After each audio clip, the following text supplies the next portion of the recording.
10th class babies, कैसे हैं आप? अच्छे से पढ़ाई कर रहे हो ना?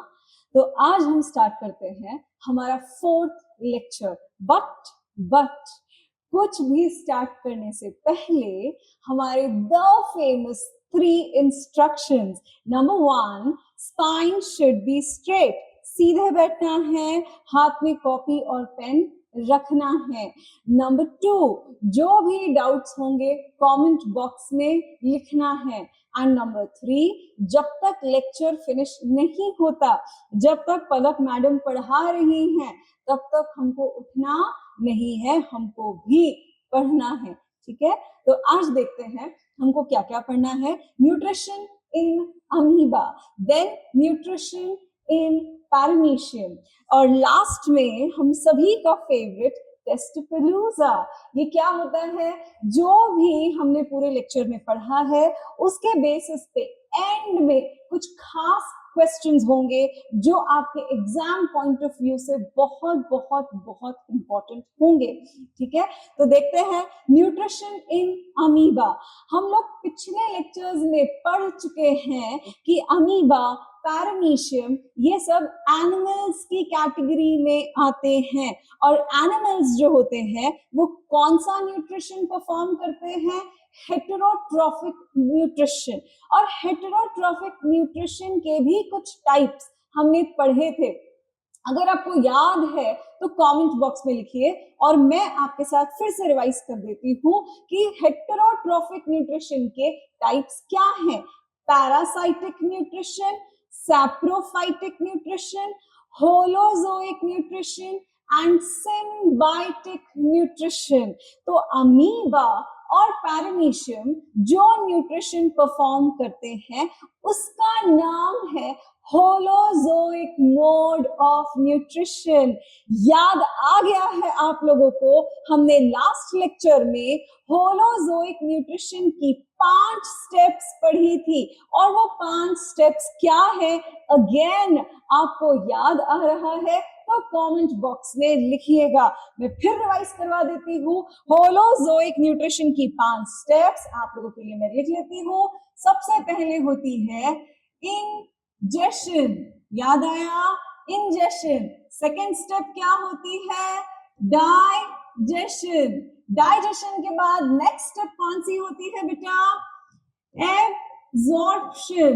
उसके बाद क्या होता है? assimilation. And the last step for holozoic mode of nutrition is digestion. ये 5 स्टेप्स होती हैं बेटा होलोजोइक मोड ऑफ न्यूट्रिशन में, जो अमीबा और पैरामीशियम दोनों फॉलो करते हैं। और ह्यूमन बीइंग्स हम भी holozoic mode of nutrition perform करते हैं, वो हम नेक्स्ट सेगमेंट में देखेंगे। आज हम देख लेते हैं अमीबा का न्यूट्रिशन। अब हम सब जानते हैं अमीबा जो है वो एक यूनिसेल्युलर ऑर्गेनिज्म है। कौन है बेटा वो? यूनिसेल्युलर ऑर्गेनिज्म, मतलब जिसकी बॉडी में सिर्फ एक सेल है, वो एक ही सेल से सारे metabolic functions, important life processes perform कर लेता है। Nutrition, respiration, excretion, reproduction, control and coordination, सब कुछ वो एक अकेला सेल बहुत अच्छी तरह से परफॉर्म कर लेता है। तो अमीबा का न्यूट्रिशन पढ़ने से पहले हम ये जान ले कि अमीबा का शेप कैसा होता है। कोई परफेक्ट शेप होता होगा ना अमीबा का? नहीं, अमीबा इज इरेगुलरली शेप्ड। उसकी बॉडी का कोई शेप नहीं होता है, वो कैसे भी फैल सकता है कहीं पे भी। ठीक है, तो हम लोग देख लेते हैं न्यूट्रिशन अमीबा की 5 steps. Ingestion, digestion, absorption, assimilation and egestion. ये सब क्या है हम पहले एक डायग्राम के थ्रू समझने की कोशिश करते हैं।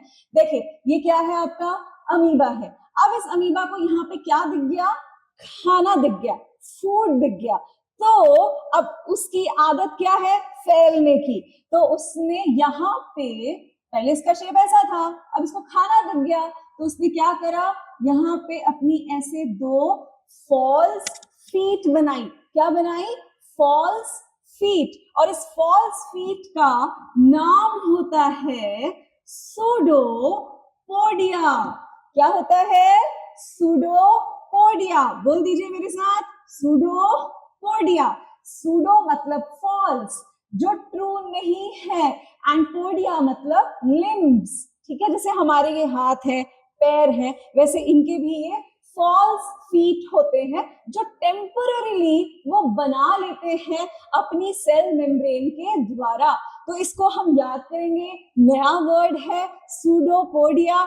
और आप लोग जानते हो कि हम याद कैसे करते हैं? 5 बार बोल के। तो बोलेंगे मेरे साथ, बिना शर्माए, बिना हंसे, अभी ही याद कर लेंगे, लेक्चर के बाद हमारी मेहनत बच जाएगी। बोलिएगा, pseudopodia, pseudopodia, pseudopodia, pseudopodia, pseudopodia. ठीक है, तो अब इसने ये सूडोपोडिया से खाने को ट्रैक करने की कोशिश करी। उसके बाद उसने सूडोपोडिया से यहाँ पे अपनी बॉडी के अंदर उस खाने को इनगल्फ किया। हम बोलते हैं ना, इनटेक ऑफ फूड। तो अमीबा के लिए हम कौन सा शब्द यूज करेंगे? इनगल्फ। वो अपने अंदर उस खाने को रख लेता है और यहाँ पे खास स्ट्रक्चर बनता है जिसको हम बोलते हैं फूड वैक्यूल। क्या बोलते हैं बेटा? Food vacuole. 9th क्लास में हम पढ़ चुके हैं वैक्यूल क्या होता है। ये एक सेल ऑर्गेनेल होता है, उसका एक सब टाइप है फूड वैक्यूल। तो नाम से ही समझ में आ रहा है फूड वैक्यूल क्या करता है? What is this? Digestion of food, मतलब कॉम्प्लेक्स लार्ज फूड पार्टिकल्स को स्मॉलर फूड पार्टिकल्स में ब्रेक डाउन करने का काम, तोड़ने का काम कौन करता है? फूड वैक्यूल करता है। तो अब फूड वैक्यूल के अंदर ये खाना आ चुका है, ये टूट चुका है, यानी कि डाइजेस्ट हो चुका है। अब ये जो डाइजेस्टेड खाना है, क्या वो यहाँ पर ही पड़ा रहेगा? नहीं, वो पूरी बॉडी के अंदर क्या करेगा? घूमेगा, सारे पार्ट्स के पास जाएगा और उसको हम ट्रांसपोर्टेशन बोलते हैं, जिसका नाम है एब्जॉर्प्शन। ठीक है, मतलब ये जो आपका डाइजेस्टेड न्यूट्रिएंट है, ये पूरी बॉडी में इस तरह से जाके फैलेगा, ट्रांसपोर्ट होगा। इस ट्रांसपोर्ट होने के प्रोसेस को हम क्या बोलते हैं? एब्जॉर्प्शन। जहां पे अमीबा के सारे बॉडी पार्ट्स ने, सारे सेल के पार्ट्स ने उस न्यूट्रिएंट का अपने पास डिपोजिशन कर लिया है। अब अमीबा के सारे बॉडी पार्ट्स, सारे सेल पार्ट के पास ये डाइजेस्टेड न्यूट्रिएंट आ तो गए हैं, पर वो उसका करेगा क्या? वो उसका इस्तेमाल करेगा अपनी बॉडी की एनर्जी रिक्वायरमेंट्स को फुलफिल करने के लिए। उसको मूव करना है, एनर्जी चाहिए। उसको रेस्पिरेशन करना है, एनर्जी चाहिए। उसको रिप्रोडक्शन करना है, एनर्जी चाहिए। हर चीज के लिए एनर्जी चाहिए। तो उस डाइजेस्टिव न्यूट्रिएंट्स को जब वो एनर्जी के लिए यूज करता है, उस प्रोसेस को हम बोलते हैं एसिमिलेशन। और लास्ट में जब पूरा खाना अच्छे से यूज कर लिया है, अब जो अनडाइजेस्टेड वेस्ट बचा है वो सेल के बाहर जाना जरूरी है। तो उस वेस्ट के बाहर निकलने के प्रोसेस को हम क्या बोलते हैं? इजेशन। क्या बोलते हैं बेटा? इजेशन। कैसे होता है? जो भी कचरा है, मान लीजिए कि यहाँ पे वो सारा वेस्ट आके इकट्ठा हो गया है, पूरा वेस्ट यहाँ पे आके डिपॉजिट हो गया है। अब ये जो सेल मेम्ब्रेन है, इसका ये वाला पार्ट यहाँ से रप्चर होगा। रप्चर होगा मतलब बर्स्ट होगा, फट जाएगा वहां से, और ये कचरा यहाँ से बाहर इस तरह से निकल जाएगा। इस प्रोसेस को हम बोलते हैं इंजेशन। तो फर्स्ट स्टेप क्या हुआ? इंजेशन, मतलब खाने को एंगल्फ करना। किसकी मदद से? फॉल्स फीट, जिसको हम क्या बोलते हैं? सूडोपोडिया। सूडोपोडिया की मदद से उसने खाने को अपने अंदर लिया और फूड वैक्यूल में छोड़ दिया।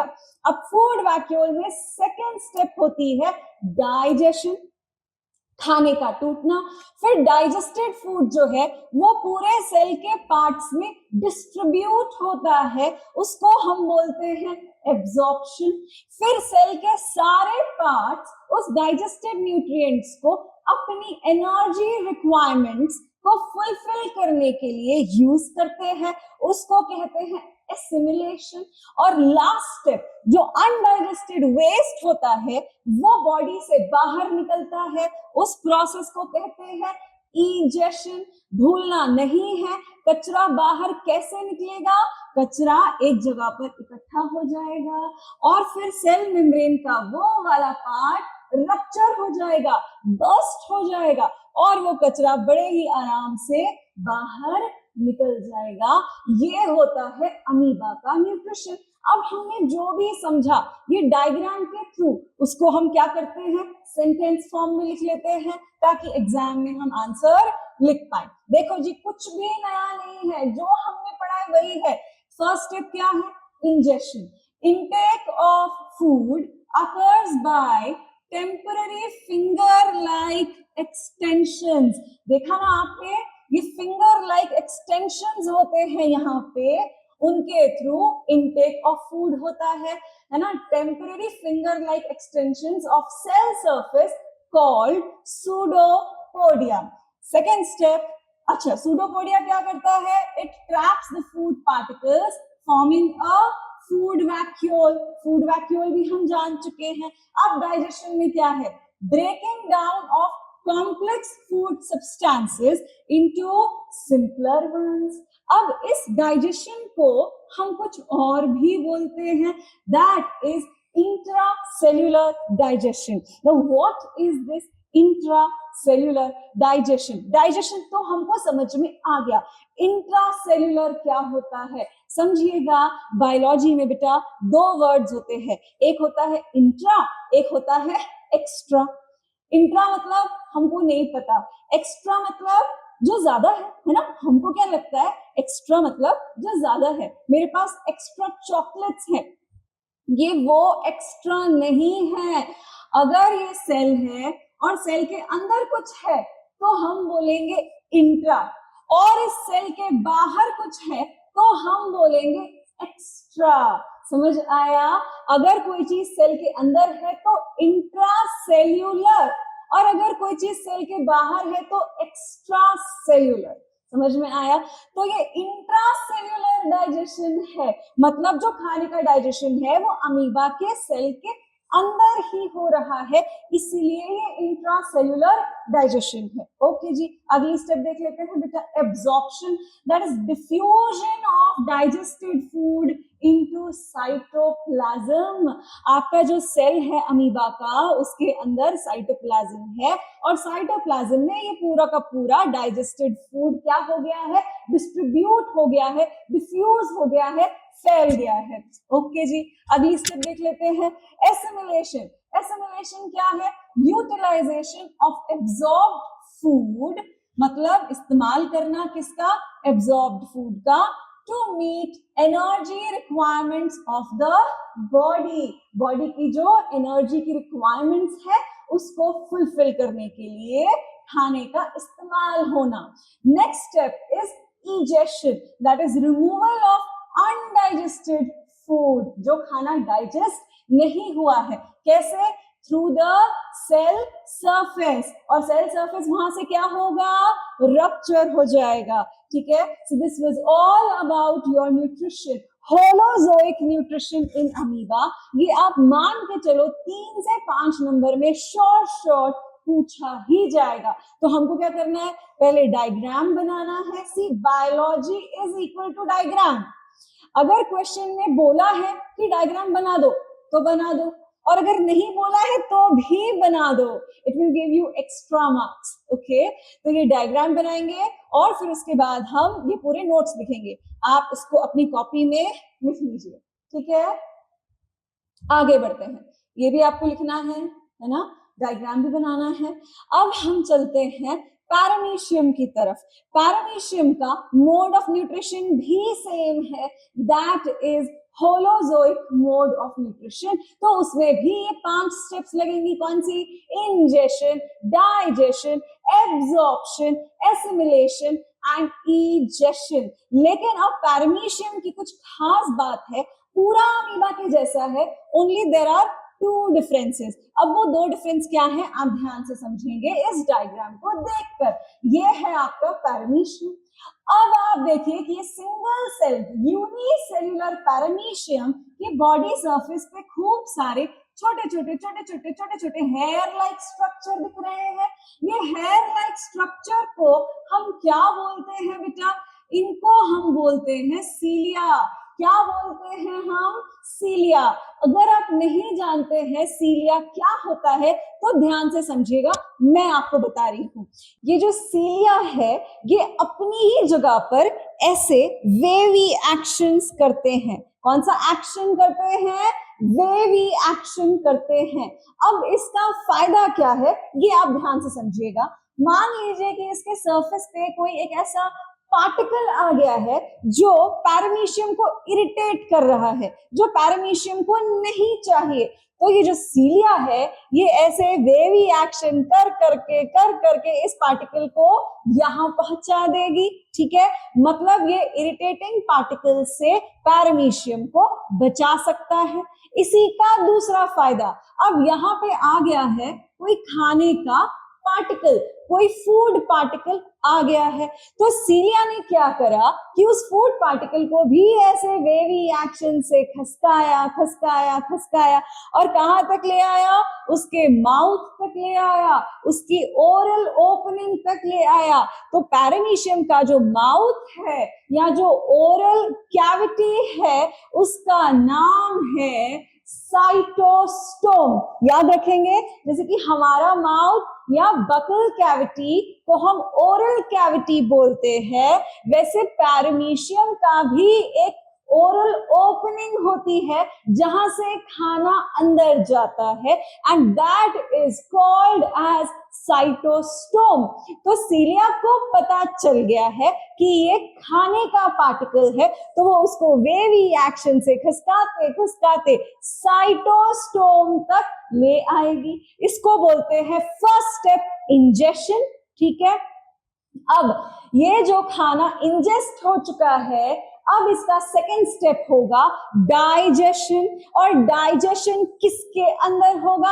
एक वैक्यूल के अंदर होगा, उसका नाम है फूड वैक्यूल। तो फूड वैक्यूल के अंदर ये खाना आया, इसका ब्रेक डाउन हो गया सिंपलर फूड पार्टिकल्स में, और फिर डाइजेशन के बाद ये डाइजेस्टेड पार्टिकल्स पूरे पैरामीशियम में घूम रहा है, डिस्ट्रीब्यूट हो रहा है। इस प्रोसेस को हम बोलते हैं एब्जॉर्प्शन। साथ ही साथ पैरामीशियम सेल के सारे पार्ट्स में इस एब्जॉर्ब्ड न्यूट्रिएंट का इस्तेमाल किया। किसके लिए? to meet or to fulfill the energy requirements। इसको भी एनर्जी चाहिए, न्यूट्रिशन के लिए चाहिए, रेस्पिरेशन के लिए चाहिए, रिप्रोडक्शन के लिए चाहिए, एक्सक्रीशन के लिए चाहिए। तो ये भी एनर्जी कैसे बनाएगा?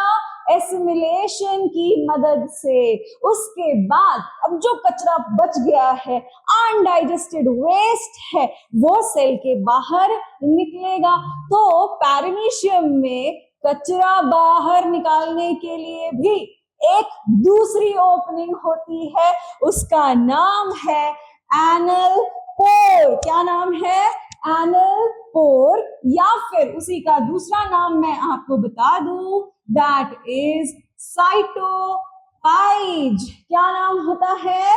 साइटोपाइज। सी बेटा, this is very important for your MCQs। Paramecium की ओरल ओपनिंग को, माउथ की ओपनिंग को क्या बोलते हैं? साइटोस्टोम। और कचरा बाहर निकालने की जो ओपनिंग है उसको क्या बोलते हैं? साइटोपाइज या फिर एनल पोर। तो यहां से भी कचरा बाहर निकल गया। This is holozoic mode of nutrition in paramecium. तो अपन देख लेते हैं स्टेटमेंट फॉर्म में. अगेन इंजेक्शन क्या होता है? When a food particle comes in contact with cell surface, और सेल सरफेस पे क्या प्रेजेंट होता है? सीलिया प्रेजेंट होता है, जो कौन सा एक्शन करता है? वेवी एक्शन करता है, which moves the food particle towards its mouth और buccal cavity. याद रखेंगे, माउथ या फिर ओरल कैविटी या फिर बकल कैविटी. ये वो वाला बकल नहीं है, बक्कल जो तुम बालों में लगाते हो, ये वो नहीं है. दिस इज बकल कैविटी और माउथ और oral cavity which is called cytostome. First step injection हो गया. सेकेंड स्टेप देखते हैं डाइजेशन की. Breaking down of complex food substances into simpler ones, ये भी हमको पता है.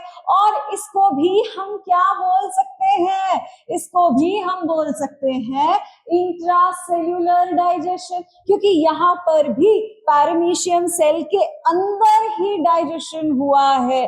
और अगला स्टेप है एब्जॉर्प्शन, मतलब कि diffusion of digested food into cytoplasm. पूरा अमीबा के जैसा है, कुछ भी चेंज नहीं करना है except for two things. Pseudopodia की जगह सीलिया, और एक चीज ऐड कर दोगे, माउथ को बोल दिया साइटोस्टोम, और जो एनल पोर है या जहां से कचरा निकल रहा है उसको बोल दिया साइटोपाइज. देख लेते हैं अगली स्टेप. एसिमिलेशन वही सेम लाइन है, पढ़ देती हूं आपके लिए. Utilization of absorbed food to meet energy requirements of the body. ठीक है जी. लास्ट स्टेप हो गया आपका injection, that is removal of digested food, removal of undigested food material through anal spot, anal pore और साइटोपाइज. That's all. अब अगर आपको कोई डाउट है बेटा तो आप कमेंट बॉक्स में मुझे लिखकर बताओ. And now it's time for testpalooza. देखते हैं आप लोगों को कितना समझ में आया है, क्या आप लोग सही सवाल के जवाब मुझे दे रहे हैं. Number 1, which structure does amoeba use to engulf food particles during holozoic nutrition? मतलब अमीबा ऐसा कौन से स्ट्रक्चर का इस्तेमाल करता है होलोजोइक न्यूट्रिशन में to engulf food particles? Engulf मतलब अपने सेल के अंदर लेने के लिए. बोलो जी क्या है? सीलिया. अमीबा के पास सीलिया नहीं होता. अभी हमने देखा कि सीलिया तो पैरामीशियम के पास होता है. अच्छा, तो ये आंसर गलत हो गया.